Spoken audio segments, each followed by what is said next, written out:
très bonne. Famille Merengue, aimez et abonnez-vous à la chaîne pour tout savoir sur le Madrid. Dans cette vidéo, nous allons parler d'une énorme bombe au Madrid. Mais avant cela, nous devons parler de certains sujets très importants pour notre club bien-aimé. Passons au premier. La sortie de David Alaba du Real Madrid est une nouvelle qui, loin de générer de l'alarme ou de la tristesse au sein du madridisme, doit être interprétée comme une décision judicieuse et cohérente avec l'exigence historique de notre club. Car le Real Madrid ne peut se permettre le luxe de maintenir dans son effectif des joueurs dont la performance n'est plus au niveau requis par le blason, et encore moins si ce joueur représente un fardeau économique aussi considérable que celui du défenseur autrichien. Ce club vit de l'excellence, se réinvente continuellement, regarde toujours vers l'avant et ne s'arrête pas pour des sentimentalismes. C'est pourquoi, d'une perspective purement madridiste, le départ d'Alaba doit être applaudi comme un pas en avant vers une nouvelle étape de compétitivité, d'ambition et de régénération dans notre ligne défensive. David Alaba est arrivé en son temps comme un recrutement d'impact, provenant du Bayern Munich, avec le titre de champion d'Europe, une expérience dans de grands scénarios et une polyvalence qui promettait de renforcer la défense blanche avec classe et leadership. Et il est vrai que lors de ses premiers mois, il a laissé entrevoir cette qualité qui le caractérisait en Allemagne. Mais le temps a passé et avec lui s'est évanouie l'espérance que ce joueur soit une pièce clé à long terme. La raison en est une alarmante succession de blessures qui ont empêché l'Autrichien d'avoir de la continuité, de la régularité et une présence lors des moments cruciaux des saisons récentes au Real Madrid. Un joueur peut avoir une hiérarchie, mais s'il n'est pas disponible lorsque l'équipe en a le plus besoin, son poids dans le vestiaire et sur le terrain de jeu se dilue. Alaba a passé plus de temps à l'infirmerie que sur le gazon, et cela, dans un club comme le nôtre, ne peut être toléré. La fiabilité est une valeur essentielle, et il y a longtemps qu'il a cessé de l'offrir. Sa performance a été oscillante, affectée par ses problèmes physiques constants, et sa contribution, aussi bien valorisée soit-elle sur le plan personnel ou pour sa capacité de leadership, ne compense plus le péage économique que suppose sa permanence dans l'effectif. En plus du facteur sportif, il faut aussi regarder l'aspect financier. Alaba compte parmi les salaires les plus élevés de l'effectif, un contrat hérité de son arrivée en tant qu'agent libre dans une opération qui, en son temps, fut considéré comme stratégique par le club. Mais maintenir un joueur avec des problèmes chroniques de blessures, sans continuité et avec un salaire élevé, suppose un fardeau pour la planification sportive. Chaque euro investi dans des joueurs qui ne peuvent pas concourir au niveau maximum est un euro qui ne peut être destiné à renforcer d'autres positions. Dans ce contexte, libérer de l'espace salarial est une nécessité impérieuse pour pouvoir continuer à croître. C'est pourquoi la direction sportive du Real Madrid a déjà commencé à bouger les pièces, avec l'arrivée pratiquement close de Dan Wixen, un jeune central prometteur et avec de l'expérience dans le football espagnol. Un message contondant est lancé, le futur commence maintenant. Wixen représente cette nouvelle génération de joueurs qui arrivent sans complexe, avec la faim de victoire et l'ambition nécessaire pour s'établir au Santiago Bernabéu. Son incorporation n'est ni fortuite ni improvisée. Elle répond à une stratégie claire de rajeunissement de l'équipe et de pari sur des joueurs qui peuvent offrir une performance immédiate et une projection à long terme. Dans ce scénario, le départ d'Alaba devient une conséquence logique et nécessaire. Le club travaille sur différentes voies pour le faciliter, soit par une vente à un championnat moins exigeant sur le plan compétitif mais solvable économiquement, comme les ligues d'Arabie Saoudite, la MLS ou même le football asiatique, soit par une résiliation convenue du contrat. Cette dernière alternative, bien que moins bénéfique sur le plan économique, permettrait de clore le chapitre avec élégance, en remerciant les services rendus mais en laissant clair que le Real Madrid n'attend personne et que l'écusson du Real Madrid est au-dessus de tout nom. Les cycles sont respectés, mais lorsqu'ils se terminent, ils se ferment avec détermination. C'est la philosophie qui nous a rendus grands, c'est la mentalité qui a rempli nos vitrines de titres. Il n'y a pas de place pour la nostalgie lorsque le présent exige des résultats et que le futur réclame de l'espace. Beaucoup de supporters ressentiront sans doute une certaine affection pour Alaba et c'est compréhensible. C'est un joueur qui, lorsqu'il était en bonne forme physique, a offert sécurité, personnalité et polyvalence. Mais le football d'élite est cruel et ne se meut pas par des remerciements, mais par des mérites actuels. Le club ne peut continuer à attendre qu'il retrouve sa meilleure version lorsque chaque saison se perd des semaines ou des mois à cause de douleurs musculaires.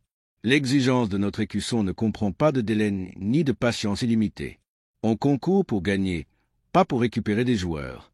Et ici surgit une question que je veux lancer à tout le madridisme. Êtes-vous d'accord avec cette décision? Considérez-vous judicieux le départ de David Alaba dans ce contexte, ou pensez-vous qu'il aurait encore pu offrir quelque chose de plus s'il avait eu une autre opportunité? Car au-delà de ce que pensent les dirigeants ou les entraîneurs, la voix du madridista compte aussi. Nous sommes des supporters qui exigeons mais qui savons aussi reconnaître le moment où il faut laisser place à une nouvelle étape, et peut-être que dans ce cas, cette nouvelle étape est déjà arrivée. La vérité est que maintenir dans l'effectif des joueurs qui ne peuvent pas contribuer de manière constante est une erreur que le Real Madrid ne peut plus se permettre, surtout lorsqu'il existe des alternatives qui s'adaptent mieux à la philosophie de régénération qui est mise en place depuis plusieurs saisons. Parier sur la jeunesse, sur le talent émerge, sur des joueurs qui arrivent avec le désir de faire l'histoire, est une ligne qui a déjà porté ses fruits et qui doit être maintenue avec fermeté. Alaba, au-delà de ses mérites passés, ne fait pas partie du futur, non parce qu'il est expulsé, mais parce que son propre état physique l'a laissé en dehors. Dans ce club, on ne donne pas les minutes, ni les fiches, ni les applaudissements. Tout se gagne. Et si on ne peut pas concourir, aussi bonne que soit l'attitude, le cycle se termine. C'est la logique froide mais efficace qui a construit la légende du Real Madrid. Par conséquent, d'une vision madridiste, c'est le moment de clore ce chapitre avec gratitude mais aussi avec détermination. Remercier Alaba pour son implication, ses bons moments, son professionnalisme, mais aussi regarder avec enthousiasme vers le futur, car le Bernabéu exige une rénovation constante et si quelque chose nous a enseigné l'histoire blanche, c'est que chaque fois qu'une étape se ferme, une autre encore plus glorieuse s'ouvre. Le pari sur Dan Wixen est une preuve claire de cette vision à long terme. Il ne s'agit pas seulement de rajeunir l'effectif, mais de construire un projet solide, ambitieux et préparé pour se maintenir dans l'élite européenne pendant de nombreuses années encore. Pour cela, il faut prendre des décisions courageuses comme celle-ci, comme celle de dire adieu à Alaba lorsqu'il est encore temps de restructurer l'effectif avec bon sens. En définitive, cette opération n'est pas un échec, mais une preuve de maturité institutionnelle. Astérisque la deuxième, nouvelle concerne une décision importante au sein du club. Gonzalo Garcia est sur le point de faire un pas significatif dans sa carrière, et depuis le madridisme, nous ne pouvons ressentir autre chose que de la fierté. Fierté de voir comment un footballeur formé dans notre contrat, dans cette usine qui ne cesse de produire du talent, a su se frayer un chemin avec effort, persévérance et surtout avec du bon football. Gonzalo n'est pas une promesse quelconque, c'est un attaquant avec de l'instinct, avec ce flair spécial qui distingue les vrais buteurs. Cette saison en Primera Arfeva a été la confirmation de tout le potentiel que l'on pressentait depuis un certain temps. Avec 24 buts à son actif, il n'a pas seulement été le meilleur buteur du Real Madrid Castilla, mais il a également signé l'une des campagnes les plus marquantes d'un attaquant issu de la Contra ces dernières années. Le mérite de Gonzalo ne se limite pas aux chiffres, bien qu'il soit impressionnant. Ce qui est vraiment important, c'est comment il les a obtenus. En menant l'équipe lors des moments difficiles, en décidant des matchs avec des mouvements intelligents et une froideur inhabituelle face aux gardiens adverses. Son jeu dans la surface est mature, précis et efficace. Il n'a pas besoin de trop de touches ni de fioritures, il va directement à l'objectif. Cette détermination, unie à son engagement et son attitude, a été clé pour que le staff technique de l'équipe le remarque et lui donne l'opportunité de débuter tant en Coupe du Roi qu'en Liga.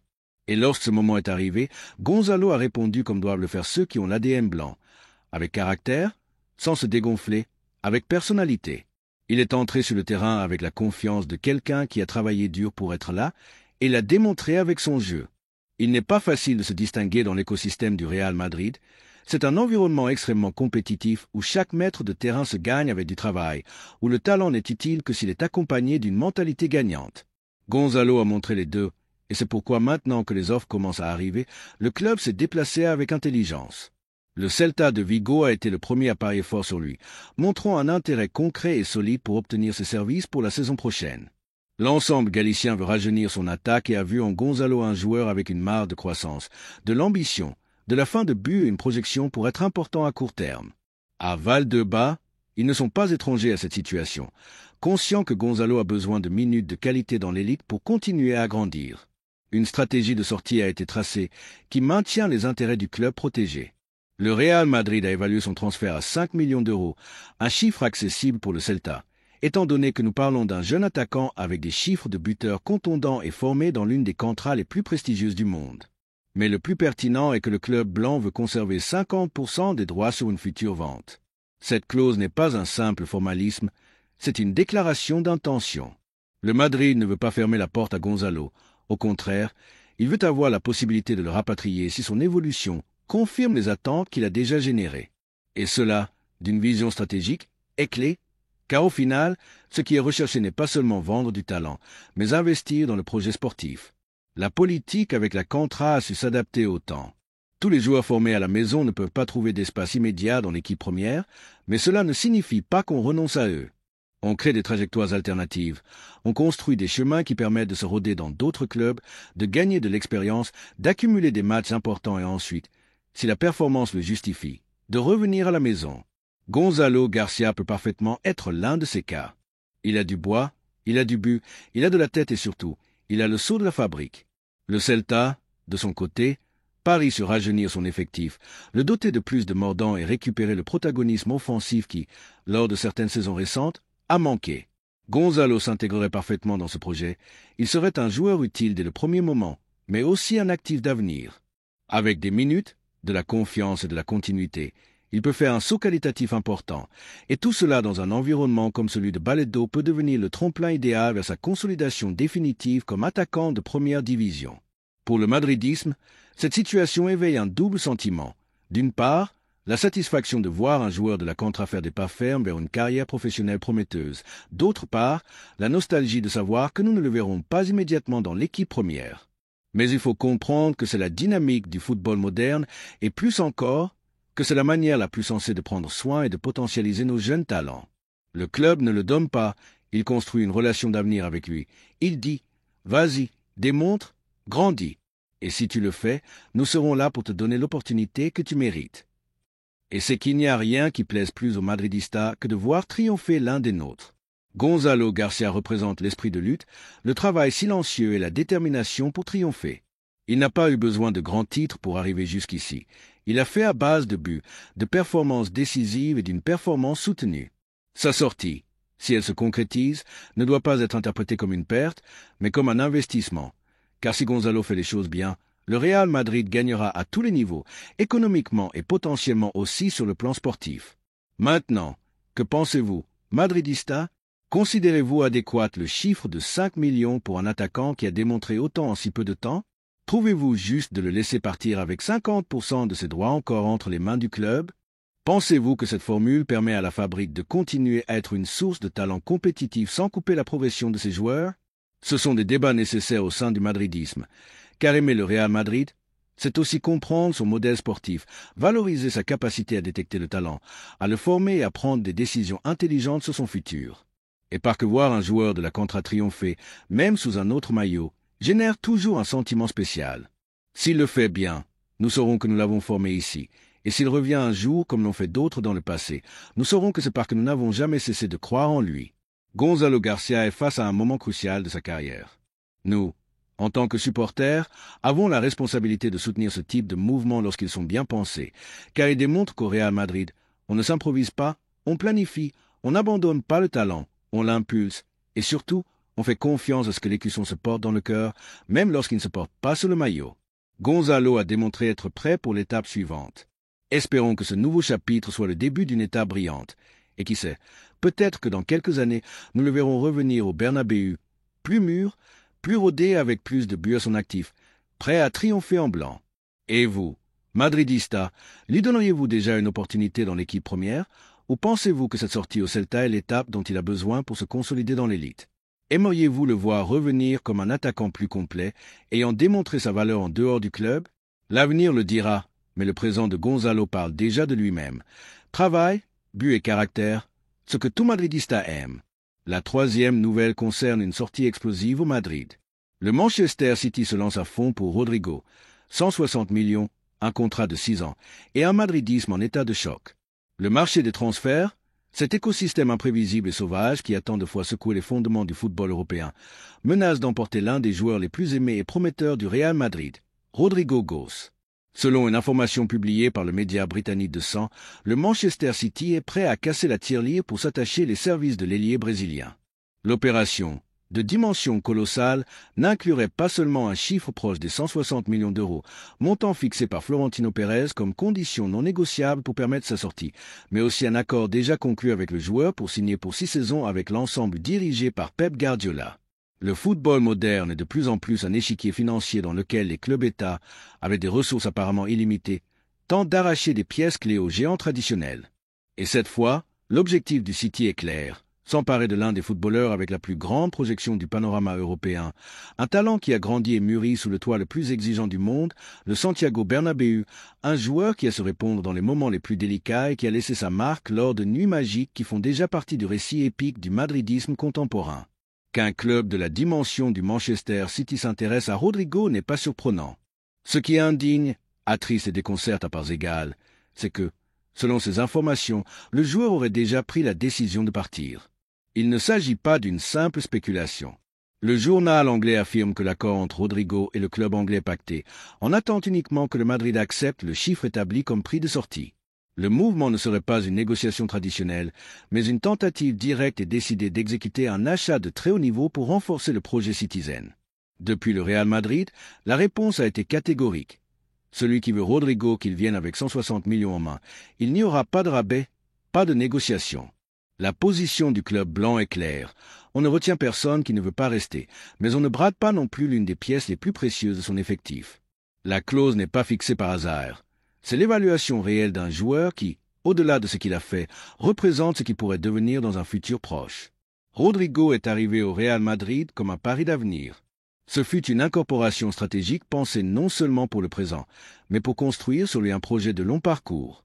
Et bien qu'il y ait eu des hauts et des bas, comme dans tout processus d'adaptation au niveau maximum, la vérité est que le Brésilien a répondu au-delà des attentes lors des grands matchs.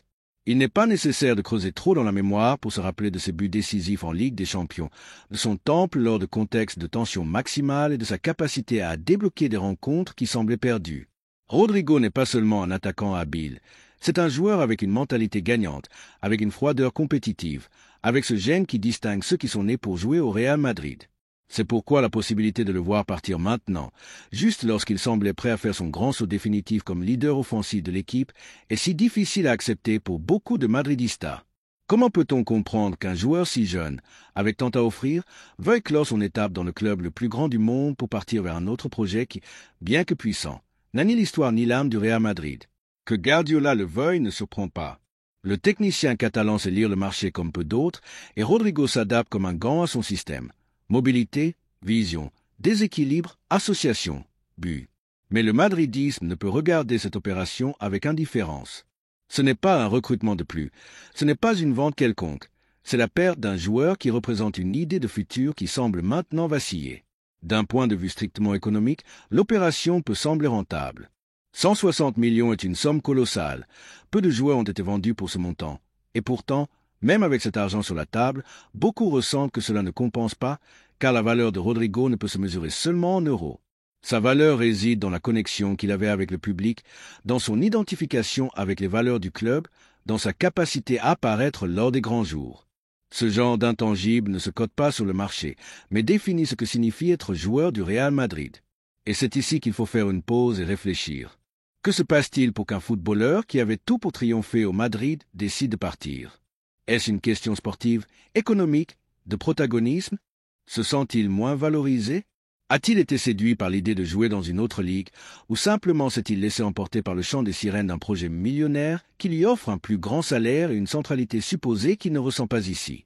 Quoi qu'il en soit, le dommage est déjà fait, car si Rodrigo veut vraiment partir, le Madrid ne peut ni ne doit le forcer à rester.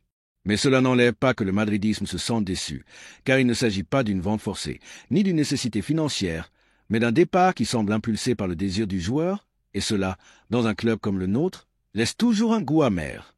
Nous le disons avec toute la clarté, nous ne voulons pas que Rodrigo parte, non par caprice, non par nostalgie, mais parce que nous croyons fermement que son meilleur niveau est encore à venir, qu'il pouvait être une pièce clé d'une nouvelle génération dorée, que sa sortie ne répond pas à une nécessité sportive, mais à un caprice personnel, et cela fait mal. Maintenant, tout reste entre les mains du joueur et de son entourage. S'il veut vraiment partir et si le City est prêt à payer, peu pourra être fait.